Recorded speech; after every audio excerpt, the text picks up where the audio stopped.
Hey Ghoul Gang, it's Kirsty Morassi here. I played Christy Earle in the original Wolf Creek movie.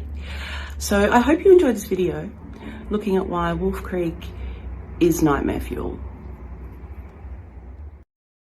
The Outback, over 5 million square miles of Australian wilderness. So who knows what sources of nightmare fuel are tucked away, especially in Wolf Creek. This 2005 horror, directed by McLean, is the topic of today's episode. Many thanks to Kirsty Morassi for her lovely little intro, and you can now watch her latest supernatural horror film Surrogate for free on YouTube, which was made by friend of the channel David Willing. Cheers Dave. Before I jump into Wolf Creek, just a usual reminder of our upcoming second channel, The Horror Exchange, which you may very well want to subscribe to. Check the links for everything I've just spoke about down below. Right then, without further delay, let's talk about Wolf Creek, where there will be spoilers ahead. This is a low-budget, small cast piece which went on to have a huge turnaround on its budget, spawning a sequel and a TV series. The premise of this first installment is remarkably simple, yet effective. We have three backpackers, Christy, Liz and Ben, who plan to travel along the Great Northern Highway from Broome to Cairns, stopping off at the Wolf Creek National Park along the way. But then a few strange occurrences happen and the group crosses paths with a quirky yet lovable local who winds up to be a murderous psychopath. Let's flesh this one out further. A reason why I believe this film qualifies for our nightmare fuel list is the geography. The Outback is stupidly big. If you took the size of the entirety of the UK and Northern Ireland, it's 22 times bigger than that. Yep, that big. As in, people getting lost on their own property big. And a huge portion of it hasn't been touched by industrialisation. It's mostly grass and sand and dust. A whole load of nothingness where 30,000 people go missing every year. 90% are found within a month, but some are never seen again. So when you pair the context of this location with 3 tourists who don't know the area and 1 serial killer hunter who does, that's some serious potential for flying sparks. There's a clear sense that our 3 travellers don't belong in these parts. Not only are Christy and Liz from England, which is a differentiation in itself, but there are interactions with people in this part of the world all feeling off-putting and alienating. It's the horror movie trope of our protagonists entering an unknown place, and it very quickly inspires a feeling of the unexpected. It's not just the landscape which cannot be taken at face value, but the people of the Outback. When stopping off at a diner, a table full of men intimidate them by sexually threatening the girls. But one word back from Ben stirs them up and engages them into hostility. With strangers like these, one wrong move, or even one wrong word, could cause a whole heap of trouble. Being naive to this fact could put you in a really bad spot, but being aware of it can make you walk on eggshells. The residents of the Outback may be few and far between, but it only takes one to compromise your safety. In Wolf Creek, the one is Mick Taylor. When the trio return to their car and it won't start, they're stranded in the middle of nowhere. This is a frightening enough situation to be in as it is, especially when the Outback is also populated with a whole host of nasty, deadly creatures. But then when Mick arrives, it's clear who's at the top of the food chain. Things begin to get downright bizarre. Mick's got a full-on Aussie charm of not having a filter, saying what he thinks, being comedic and jovial. He's a big barrel of outlandishness, and he's a thoroughly entertaining viewing experience. John Jarratt took this character and made him a popular cult figure in the horror genre, returning to the role in the sequel and the series. He's an oddball, but seemingly trustworthy, and it's a double miracle for him finding the group and having the means to tow them back to his place, offering to repair the car. This is salvation to the group. They were completely stuck in a horrendous scenario, and Mick came along as their saving grace to get them back to safety. This is until they get to Mick's home turf, an abandoned mine, where he begins to tell some stories around a fire. Here, the tonality of Mick's character begins to crack, exposing an unpleasantness locked within him. The larger-than-life clown he showed himself to be is just a mirage. He's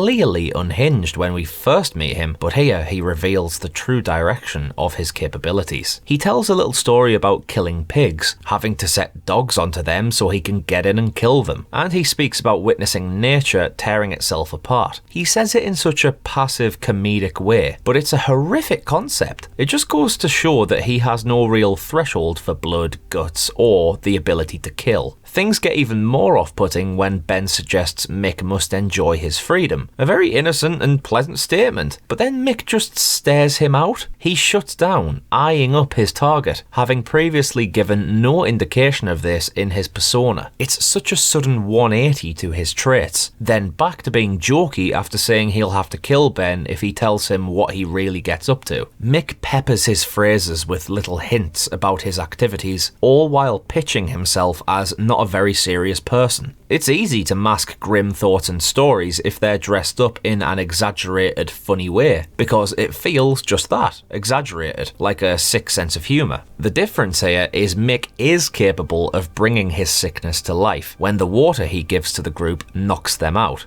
Upon waking, the world of this film permanently shifts into a very raw and authentic nightmare. Wolf Creek was loosely based on the real stories of killers Ivan Millett and Bradley Murdoch, who specifically targeted backpacking tourists. Liz has her hands and feet cable tied together, but soon gets free and tries to find Christy and Ben. She finds Christy being tortured by Mick, who goes hell for leather on her. While tied up, she faces Mick's rifle, where he mockingly fakes a shot with a loud onomatopoeic bang, before firing a real shot to scare her even more. Mick is able to incite paralysing fear in his victims, taunting them and threatening them with quips, while in Christie's case implying that he sexually assaulted her. He's a vulgar master manipulator and abuser, knowing exactly how to bend people's emotions and expectations so that they are filled with fear. Plus, his little torture garage is so bloody grim, it's industrial,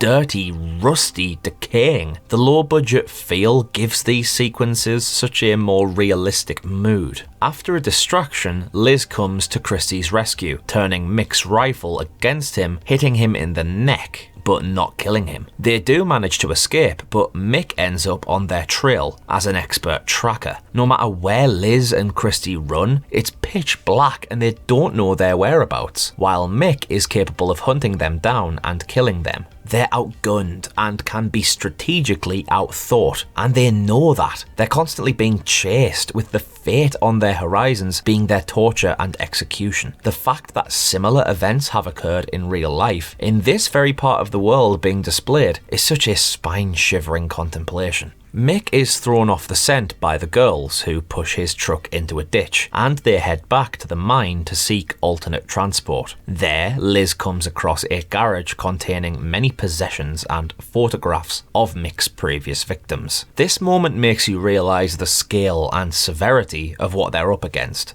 who they're up against, with similar revelations appearing in later horror films such as Get Out and Creep. But the biggest shocker here is when Liz discovers footage of Mick pursuing them earlier on in the film. He was always tracking them and waiting to strike. Their encounter in the Outback wasn't by chance. It makes you realise the sly and cunning nature of Mick, seeing just how good of a hunter he is. You can be getting followed in somebody's crosshairs without ever realising it. And to me, this made me feel so off after watching this film, like I'd grown eyes in the back of my head. Next up for me is the most brutal scene of the film, and also one of the most brutal I've seen for a very long time. It comes when Mick stabs Liz with a Bowie knife, proceeding to cut her fingers off, and then he uses his knife to sever Liz's spinal cord. She just lies on the ground completely paralysed, her nervous system in tatters. This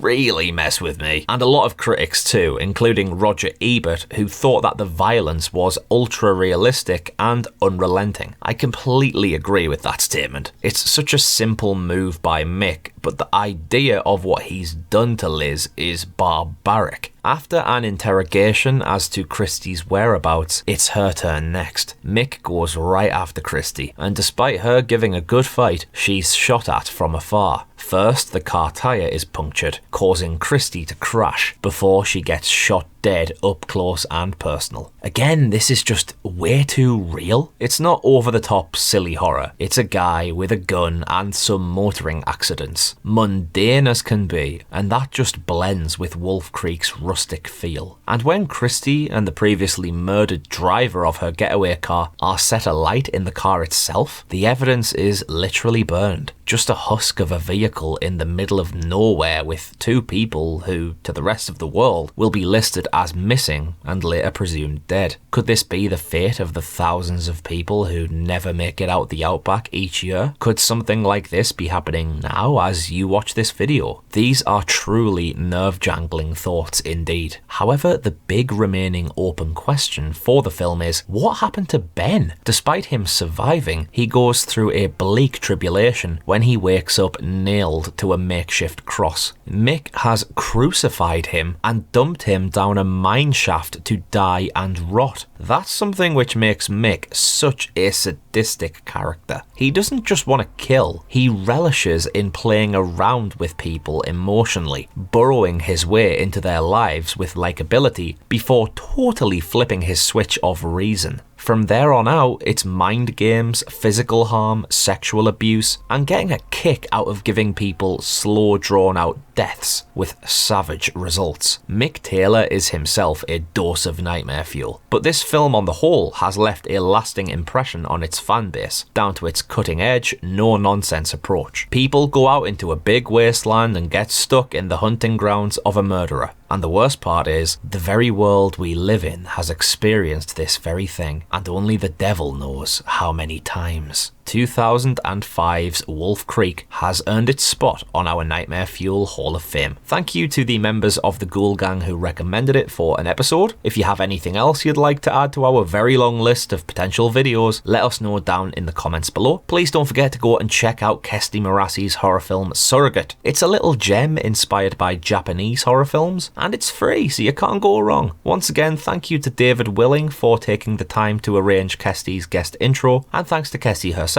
We'd love to have some more guests on down the line, so we'll see what we can do for you. Until next time, I'm Connor from Unleash the Ghouls, and I'll be lurking somewhere in the fields of dust with another spiked rainwater dose of nightmare fuel.